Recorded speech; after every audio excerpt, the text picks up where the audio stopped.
Hey coin collectors, it's DC on the Big D, and these are some 1944 United States $quarter coins, a Washington quarter worth 25 cents American or $1/4. You can see they're all the same on the front. They say Liberty at the top. They say In God We Trust under Washington's chin. They say 1944, and there is no mint mark anywhere on the front. If we tip them up, we see that they are silver. This is not a copper-clad copper coin at all. In 1944, these were 90% silver. We turn it over and we see that this one is a little silver. Sometimes gets this. You really see it in some of the wartime nickels, but it gets this kind of dark to it, and we don't use silver polish on these, so we're going to kind of stay in the dark. And when we look at this one, we notice it's not any mint mark on this one either, on the front or the back. It says United States of America at the top, E pluribus unum here, $quarter here, and we can see a little bit of bluing down there from where this is just an old coin. And people say, well, why do you always show us the old ones? Well, those are the easiest ones to get, or the cheapest anyway. But we have a really good 1944 Philadelphia quarter coming up in just a minute or so.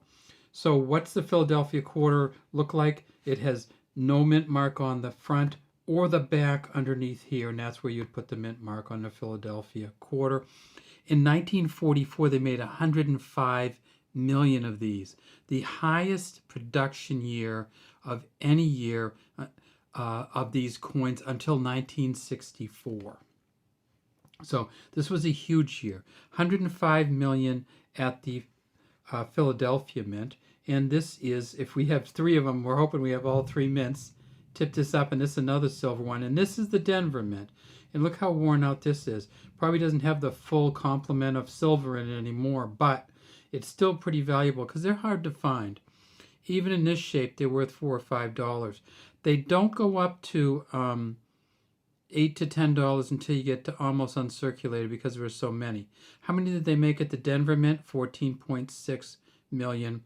At the Denver Mint, if you can find one of these in an MS65 condition, you're talking $34+, and then you can get up into the thousands. The D down here is where it stands for Denver, and then there's the last one, and this one's really worn out. It almost doesn't look real, does it? It looks like a photocopy, a bad one, where everything doesn't come through. One of the things we can see on these, if we look, is the J and the F down here. In 1944, they changed the dies. These dies, their typeface actually is much better than it was in 43 and before then.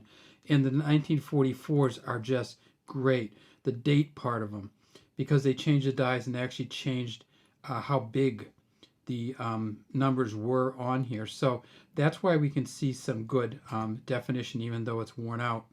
And then on the back, we see the S down here, and the S is for the San Francisco Mint, where they made 12.5 million. So 12.5 San Francisco S's, 14.6 Denver D's, and 105 million of the Phillies.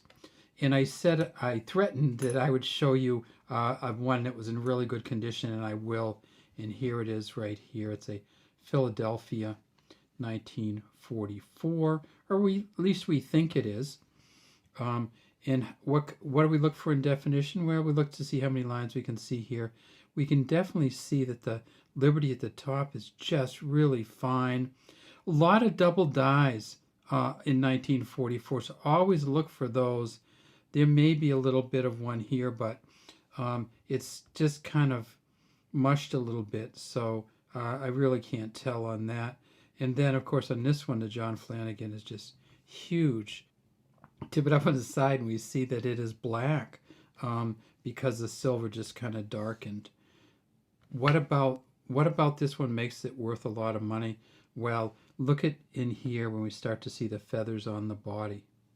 We can see feathers all the way down through here. We can see these little tufts here. The feather down below doesn't look that imposing, the tail feather, but that's how these coins were made. And then you say, well, these look a little soft here, and they are, because we can see it almost looks almost like dented. Still, the quarter here and the dollar here are very readable. The United States of America at the top has little tiny bit of doubling on the T. I'm not even sure if you can see it. And it kind of sticks together, the T does, with the I and the E. Says States of America here. And then here the E pluribus unum is okay, but not great. But still, this may be in the 20s. I'd say this coin here may be worth $25, close to MS 65 with the the other thing you want to look at is, of course, the head and how defined that is. We can actually see a little bit of the beak line there, great eye, and a little bit of that tuft in the back.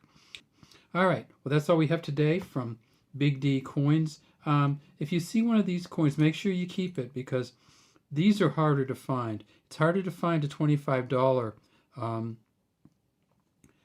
coin sometimes than it is to find a $500 one, just because these ones in the middle, people just don't focus on them much because they don't get them graded.